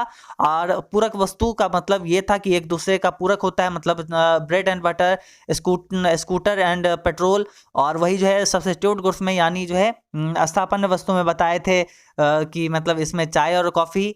तो आपको सब कुछ याद आते चलेगा एग्जाम में। सिंपल आप अभी देखते हुए चले जाओ इस वीडियो को पूरे लास्ट तक, और उसके बाद एग्जाम में आपको समझ में आ ही जाएगा, सब कुछ यहाँ से मिल ही जाएगा क्वेश्चन अच्छा खासा। तो बस आप देखते चलिए। यहाँ पे क्या है, इसमें यहाँ पे क्या बोला गया है, पैमाने के प्रतिफल से आप क्या समझते हैं, what do you mean by returns to scale, मतलब पैमाने का प्रतिफल से आप क्या समझते हैं, ये यहाँ पे प्रश्न है। देखिए आपको उत्तर कैसे लिखना है। पैमाने का प्रतिफल उत्पादन फलन के दीर्घकालीन प्रवृत्ति को सूचित करता है। प्रोफेसर वाट सब के अनुसार पैमाने के प्रतिफल का संबंध सभी कारकों के समान अनुपात में होने वाले परिवर्तन फलस्वरूप कुल उत्पादन में होने वाले परिवर्तन से है। वह एक दीर्घकालीन अवधारणा है। तो यहाँ पे है पैमाने का प्रतिफल रिटर्न्स टू स्किल। यहाँ पे ये भी कुछ खास है नहीं, लेकिन हाँ ठीक ठाक क्वेश्चन है, इसको आप पढ़ लीजिएगा एक बार जरूर, इसको छोड़िएगा नहीं। ये क्वेश्चन आप स्टार मार्क्स हम नहीं लगा रहे हैं, लेकिन इसको नहीं छोड़िएगा। जिसमें स्टार मार्क्स नहीं लगा सकते हैं वो आप छोड़ दीजिएगा, लेकिन इसको नहीं छोड़िए। अगला यहाँ पे है उत्पादन फलन क्या है, व्हाट इज प्रोडक्शन फंक्शन, इसको तो आपको याद करना ही होगा, star marks double star marks कर सकते हैं। उत्पादनों क्या है, उत्पादनों एवं उत्पादनों के फलनात्मक संबंध क्या है, फलनात्मक संबंध को उत्पादन फलन कहते हैं। उत्पादनों तथा उत्पादनों के फलनात्मक संबंध को उत्पादन फलन कहते हैं। उत्पादन फलन हमें यह बताता है कि उत्पादनों, यहाँ पे उत्पादनों होना चाहिए था, यहाँ पे टाइपिंग मिस्टेक है, कि मात्रा और उत्पादन की मात्रा में क्या है, भौतिक संबंध को उत्पादन फलन कहता है। यहाँ पे बहुत ज़्यादा उत्पादन और उत्पादन फलन आ गया है, आप इसको पढ़ लीजिएगा, समझ लीजिएगा। हम आपको बस सिंपल नॉर्मल पढ़ के बता दिए हैं, और इसको काफ़ी डिटेल में समझाना होगा। और अभी हमें नहीं लग रहा है कि हम आपको काफ़ी अच्छे तरीके से बता पाएंगे सारे क्वेश्चंस को। हम कोशिश तो किए थे कि सारे क्वेश्चन आपको यहाँ पे बता दे, लेकिन लग नहीं रहा है कि हो पाएगा। अभी यहाँ पे देखिए ये क्वेश्चन में, अब यहाँ पे आप देखते चलिए, यहाँ पे आप रोक के इसको पढ़ सकते हैं। और आगे भी क्वेश्चन देखिए क्या है, घटते प्रतिफल के नियम से आप क्या समझते हैं, ये भी देख लीजिए। उत्पादन क्या है, आप इसको भी समझ लीजिए, उत्पादन क्या है। ये क्वेश्चन अच्छा है, चलिए इसको हम आपको बता देते हैं। जो क्वेश्चन ज़्यादा इंपॉर्टेंट है हम आप उसको बताते चलेंगे, सिंपल। जो बहुत ज़्यादा इंपॉर्टेंट होगा वही अब आपको बताएंगे। साधारण अर्थों में उत्पादन का अभिप्राय किसी भौतिक वस्तु का निर्माण से है, मतलब उत्पादन उसी को कहते हैं जब कोई भौतिक वस्तु का निर्माण हो रहा हो। एक मिनट रुकिए, आप लोग पढ़िए, तब तक हम जो है थोड़ा सा पानी पी लेते हैं, उसके बाद आपको बताएंगे।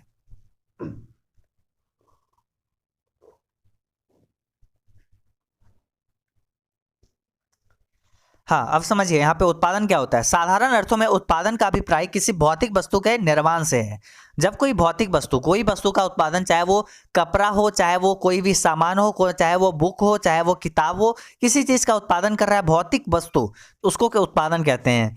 किंतु वैज्ञानिक दृष्टि से मनुष्य ना तो किसी वस्तु का निर्माण कर सकता है, ना ही उसे नष्ट कर सकता है। मनुष्य तो केवल प्रकृति प्रदत्त वस्तुओं की आवश्यकता अनुसार उपयोगी बना सकता है। मतलब अब ये जो है वैज्ञानिक ऐसा मानते हैं कि मनुष्य जो है कोई भी चीज का निर्माण नहीं कर सकता है, ना ही उसे नष्ट कर सकता है। ये केवल उसका प्रकृति चेंज कर सकता है, उसका आकार चेंज कर सकता है, उसको अलग अलग तरीके से उपयोग में ला सकता है। अतः किसी वस्तु में उपयोगिता का सृजन करना अथवा वृद्धि करना ही उत्पादन है। क्लियर, यहाँ पे उत्पादन आपको समझ में आ गया होगा। अब उसके बाद अगला क्वेश्चन यहाँ पे देखिए क्या है। परिभाषाएं जो दिए हैं, एली दिए हैं और थॉमस दिए हैं, तो इसको आप रीड कर लीजिएगा सिंपल, या फिर कॉपी में नोट कर लीजिएगा, या आप लिख सकते हैं। अगर आप जो आपके एग्जाम में अगर आती है कि उपयोगिता किसे, उत्पादन किसे कहते हैं, और आप जो है इस परिभाषा के साथ में ये भी परिभाषा दोनों का लिख देते हैं, तो आपको डबल मार्क्स मिल जाएगा। वही है कुल उपयोगिता। अगला क्वेश्चन, कुल उत्पादन, उसके बाद सीमांत उत्पादन एवं औसत उत्पादन का अर्थ है। यहाँ पे बोला गया है कि टोटल प्रोडक्शन क्या होता है, मार्जिनल प्रोडक्शन क्या होता है, और एवरेज प्रोडक्शन क्या होता है। कुल उत्पादन देखिए किसी निश्चित समय अवधि में उत्पत्ति के साधनों का प्रयोग करके उत्पादित की गई वस्तुओं एवं सेवाओं की कुल मात्रा को कुल उत्पादन कहा जाता है। यहाँ पे उसके बाद सीमांत उत्पादन जो है किसी परिवर्तनशील साधन, इसमें जो है अतिरिक्त इकाई का प्रयोग करके जो उत्पादन किया जाता है उसे जो है सीमांत उत्पादन कहते हैं। क्लियर। उसके बाद देखिए अगला यहाँ पे है क्या चीज, औसत उत्पादन। औसत उत्पादन क्या होती है, कुल उत्पादन को परिवर्तनशील साधनों जो होती है उससे भाग देने पर जो राशि प्राप्त होती है उसे औसत उत्पाद कहते हैं। सबको आप लिख सकते हैं कॉपी में, या फिर आप बाद में इसको अच्छे से पढ़ लीजिएगा। अब यहाँ पे देखिए अगला क्वेश्चन हम लोग देखते हैं। यहाँ पे सिंपल आपको क्वेश्चन बताएंगे। इसमें क्या है, उत्पादन फलन आर्थिक समस्या ना होकर तकनीकी समस्या है। कैसे, क्वेश्चन अच्छा है लेकिन इस बार के लिए इंपॉर्टेंट नहीं है, आप लोग इसको याद कर सकते हैं। अब अगला जो चैप्टर आ जाती है वो है व्यष्टि अर्थशास्त्र के महत्वपूर्ण प्रश्न। इसमें जो है ये जो है चौथा चैप्टर, और इसका नाम क्या है, इसका नाम देख लेते हैं। पूर्ण प्रतिस्पर्धा की स्थिति में फर्म का सिद्धांत क्या है। पूर्ण प्रतिस्पर्धा की स्थिति में जब परफेक्ट कंपटीशन हो उस समय जो है फर्म का सिद्धांत क्या होगा, उसका प्रिंसिपल क्या होगा, वो यहाँ पे हम लोग बात करेंगे। मांग के नियम एवं पूर्ति के नियम में अंतर स्पष्ट करिए। देखिए मांग का नियम और पूर्ति के नियम में अंतर तो ऑब्वियसली होता है, मतलब लॉ ऑफ डिमांड और लॉ ऑफ सप्लाई दोनों में अंतर होता है। चलिए समझते हैं इस दोनों में क्या अंतर है। क्वेश्चन इंपॉर्टेंट है, स्टार मार्क्स इसको डबल लगा सकते हैं। यहाँ पे देखिए पूर्ति के नियम तथा मांग के नियम दोनों एक दूसरे के विपरीत स्थिति को प्रदर्शित करते हैं। मतलब पूर्ति का नियम और मांग का नियम दोनों एक दूसरे का क्या है, विपरीत स्थिति को प्रदर्शित करते हैं। पूर्ति के नियम के अंतर्गत मूल्य एवं पूर्ति के प्रत्यक्ष संबंध होते हैं। उसके बाद जो है अर्थात दोनों में परिवर्तन एक की दशा में होता है, उसके बाद है एक ही दशा में होता है। उसके बाद है पूर्ति के नियम के अनुसार जब वस्तु की कीमत में वृद्धि होती है तो वस्तु की पूर्ति बढ़ जाती है। मतलब यहाँ पे है क्या चीज कि जब भी कीमत बढ़ेगा कोई भी वस्तु का तो उसका सप्लाई बढ़ जाएगा, उसका जो है पूर्ति बढ़ जाएगा, उसमें लोगों का फायदा बहुत होगा तो उसका जो है क्या होगा, सप्लाई बढ़ जाएगा। जब वस्तु की कीमत में कमी होती है तो उस पूर्ति घट जाएगी। जब कीमत में कमी होगी तो ऑब्वियसली कीमत उसका जो है पूर्ति सप्लाई घट जाएगी। दूसरी और मांग के नियमानुसार जो है मांग जो यहाँ पे है मूल्य एवं मांग के विपरीत संबंध होता है। यहाँ पे जो है पॉजिटिव था मांग पूर्ति के नियम में, और वही जो है यहाँ पे अब आती है क्या चीज, मांग के नियम में। तो इसमें क्या आती है, इसमें जो है विपरीत है। जैसे यहाँ पर अगर प्राइस अगर बढ़ता है, इसमें मांग के नियम में अगर प्राइस बढ़ता है तो यहाँ पे डिमांड क्या होगा, घट जाएगा, और वही जो है प्राइस अगर घट जाता है तो डिमांड यहाँ पे बढ़ जाएगा। समझ में आ रहा होगा। अगर कोई दिक्कत है आप एक बार अच्छे से खुद से रीड करिए, अच्छे से देखिए वीडियो को रोक के, आपको समझ में आ जाएगा। तो यहाँ पे ये इतना यहाँ पे अंतर है, आप लोग देख लीजिएगा। उसके बाद है पूर्ति लोच के मापने के लिए प्रतिशत रीति का सूत्र लिखिए। तो यहाँ पे आप इसको लिख सकते हैं। खैर कोई खास क्वेश्चन है नहीं।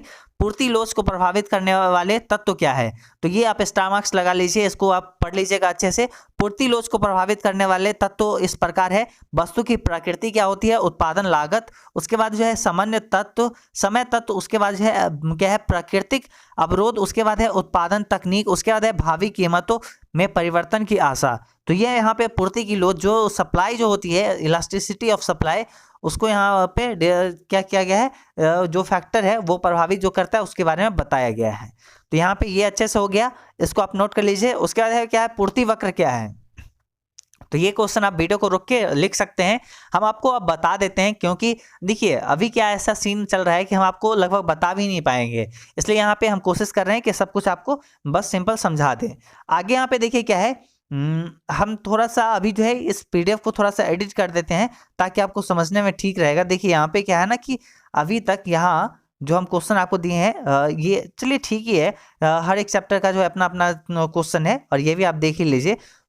ये क्या है, पूर्ति लोच को प्रभावित करने वाले तत्व, तो ये आप समझ गए क्या है, पूर्ति वक्र क्या होती है, इसको आप लिख लीजिएगा। उसके बाद है पूर्ति के नियम में कौन कौन सी मान्यताएं हैं, तो इसको आप अभी इसको आप छोड़ सकते हैं। आगे आती है क्या चीज, व्यक्तिगत पूर्ति और बाजार पूर्ति में अंतर। तो ये क्वेश्चन अच्छा खासा क्वेश्चन है, इसको देखिए क्या बोला गया है, किसी वस्तु की एक फर्म द्वारा बाजार में की गई पूर्ति को व्यक्तिगत पूर्ति कहते हैं। मतलब किसी वस्तु की एक फर्म द्वारा बाजार में की गई पूर्ति को व्यक्तिगत पूर्ति कहते हैं, जबकि अन्य विपरीत किसी वस्तुओं की बाजार में उन सभी फर्मों द्वारा की गई पूर्ति को उस वस्तु का उत्पादन तथा विक्रय करती है बाजार पूर्ति कहते हैं। बाजार पूर्ति को का जो है उपयोग पूर्ति भी कहते हैं, बाजार पूर्ति को उपयोग पूर्ति भी कहते हैं। यहाँ पे देखिए उद्योग पूर्ति, सॉरी उपयोग नहीं, उद्योग पूर्ति कहते हैं। देखिए यहाँ पे क्या है, व्यक्तिगत पूर्ति और बाजार पूर्ति में अंतर। देखिए व्यक्तिगत पूर्ति वो होता है जो कि कोई एक व्यक्ति को एक जो है फर्म द्वारा किया जाता है, लेकिन वहीं पे जो है बाजार पूर्ति वो होता है कि जब भी मतलब पूरा मार्केट वही चीज सेल कर रहा है, किसी से भी वो व्यक्ति ले सकता है और उससे जो है अपना उपयोगिता को संतुष्ट कर सकता है, उपयोगिता को घटा सकता है। तो ये यहाँ पे बोला गया है। उसके बाद अगला क्वेश्चन आ जाती है क्या है, इसमें है पूर्णतया लोचदार पूर्ति क्या है। तो ये आप अच्छे से इसको देख लीजिएगा, परफेक्ट इलास्टिसिटी सप्लाई, अच्छा क्वेश्चन है, आप इसको पढ़ लीजिएगा। अब दोस्तों यहाँ पे जितने सारे क्वेश्चंस बचे हैं जो भी चैप्टर्स का, तो उसको अभी जो है हम ऐसा नहीं लग रहा है कि आपको बता पाएंगे। तो आपको क्या करना है, कैसे एजुकेशन मावा ऐप पर आपको ये पूरा आप रीड कर सकते हैं, अच्छे से पढ़ सकते हैं। चलिए हम आपको बताते हैं डिटेल से। अब देखिए आपको ये सारा क्वेश्चन और आंसर कहाँ से मिलेगा वो आपको बताते हैं, ऐप पर मिल जाएगा, एजुकेशन मावा ऐप पर। सबसे पहले आपको डिस्क्रिप्शन में लिंक होगा या आप गूगल प्ले स्टोर पर जाके एजुकेशन मावा ऐप को इंस्टॉल कर सकते हैं। कुछ ऐसा इंटरफेस आएगा एजुकेशन मावा ऐप का, आप डाउनलोड कर लीजिएगा लोगो देख के, और उसके बाद जो है यहाँ पे आपको 5 यहाँ पे डाउनलोड में लगा देना है। ठीक है, हमारे पास ऑलरेडी डाउनलोड है इसलिए यहाँ पे ओपन का ऑप्शन आ रहा है। आप यहाँ पे उसके डाउनलोड में लगाने के बाद यहाँ पे स्टार मार्क्स पे यहाँ पे जो है 1 स्टार है, 2 स्टार है, 3, 4, 5, तो आप 5 पे क्लिक करके यहाँ पे 5 स्टार दे सकते हैं। और आपको जो लगता है, अगर अच्छा लगता है तो यहाँ पे गुड लिख दीजिए, जो भी आपको लगता है तो आप यहाँ पे लिख के और यहाँ पे पोस्ट कर दीजिए। ठीक है, इससे क्या होगा, आप हमें और भी सपोर्ट कर रहे हैं, इस ऐसे करने से आप जाके सिंपल ऐसे प्रोसीजर करके अपना सकते हैं। और उसके बाद यहाँ पर देखिए ऐप डाउनलोड है ऑलरेडी, ओपन आप कर लीजिएगा और यहाँ पे आप जो है कुछ ऐसा इंटरफेस आएगा, आपको कहाँ मिलेगा चलिए हम आपको बताते हैं। और देखिए ऐप पर जो है यहाँ पे सारा चीज़ दिया हुआ है। आप अगर पहला बार आए होंगे तो आपको, आप कहीं भी क्लिक करोगे इस पे कोई भी सेक्शन पे तो आपको लॉगिन के लिए मांगेगा, लेकिन हम यहाँ पे लॉगिन किए हुए हैं इसलिए यहाँ पे मेरे से नहीं मांग रहा है। तो आप जो है लॉगिन कर लेना, अपना जो एक साइन अप आपको करना है। लॉगिन आप पहला बार में लॉगिन नहीं होता है, पहला बार आप साइन अप कर लेना, ऐसे जीमेल कर लेना या फिर फ़ोन नंबर के साथ आप कर सकते हो, कोई भी पासवर्ड आपको डाल के लॉगिन कर लेना है। ठीक है, उसके बाद आपको कहाँ आना है, आपको आना है यहाँ नीचे, यहाँ पे स्टडी मटेरियल जो है इस साइड आना है। और उसके बाद आपको कहाँ आना है, आपको यहाँ पे आना है 12th एग्जाम स्पेशल क्वेश्चन, यहाँ पे आपको मिल जाएगा। इस पर आप जब क्लिक करोगे तो आपको यहाँ पे टोटल सब्जेक्ट मिल जाएगा। आपको जो भी सब्जेक्ट का देखना है क्वेश्चन आप यहाँ पे देख सकते हो। यहाँ पे आपका इकोनॉमिक्स है, आपको इसमें जो है ये सारे क्वेश्चन आंसर मिल जाएगा। ठीक है, आप यहाँ से देख सकते हैं। और आगे जो है मतलब अगर बात करें इसको और कहाँ से देख सकते हैं, इसको जब आप होम पेज पर रहते हैं तो आपको होम पेज पर भी आप नीचे आओगे, यहाँ आओगे, मतलब यहाँ पे देखो क्रैश कोर्स है, क्यूज है, फ्री वीडियो है, एनसीईआरटी है, उसके बाद मॉडल पेपर है, फिर यहाँ पे पोस्ट आती है। यहाँ पे ये जो हम आपको अभी पोस्ट दिखाए हैं इसी पोस्ट के पास है, यहाँ पे जो आपको पोस्ट दिखाए हैं इसी पोस्ट पर, इस पर आप जब यहाँ पे व्यू ऑल पे क्लिक करोगे तो इस व्यू ऑल पे जब आप क्लिक करोगे तो यहाँ पे आपको आ जाएगा 12th एग्जाम स्पेशल। आप इस पर क्लिक करके आप देख सकते हैं यहाँ से। और इससे आप यहाँ पे क्लिक करोगे और सारा क्वेश्चन आपके पास आ जाएगा, आप आराम से रीड कर लीजिएगा। हम आपके लिए ये सारा चीज़ अवेलेबल करवा दिए हैं। लग नहीं रहा था कि सारा क्वेश्चन आप पढ़ पाएंगे। अगर आपको अच्छा लगा है तो आप प्लीज़ लाइक कर लीजिए और इसके बाद जो है चैनल को सब्सक्राइब कर लीजिए। आगे कौन सा वीडियो चाहिए वो आप हमें बताइएगा, हम आपके लिए ज़रूर स्पेशल वीडियो बना के सारा चीज़ अपलोड कर देंगे। और देखिए, जो बात रहा बेस्टी अर्थशास्त्र का भी हो चुका है, समष्टि अर्थशास्त्र अगर बात रहा तो समष्टि अर्थशास्त्र का भी हम जो है क्वेश्चन अपलोड कर देंगे अगर आप लोग नीचे कमेंट करते हैं तो। चलिए ठीक है, अगर आपको ये वीडियो पसंद आई हो इसको और भी दोस्तों के साथ शेयर करिए। एग्जाम में टाइम कम है, हम आपके लिए बनाए हैं, काफ़ी कम इसको व्यूअर रहेंगे, ये बात हम भी जानते हैं क्योंकि स्टूडेंट ही कम है इकोनॉमिक्स में। लेकिन अगर आप लोग सपोर्ट दिखाते हैं तो ज़्यादा से ज़्यादा स्टूडेंट तक आप इसको पहुँचा सकते हैं, ज़्यादा लोग इसको देख सकते हैं। ठीक है, चलिए हम लोग मिलेंगे अगले वीडियो में, तब तक लिए बाय बाय।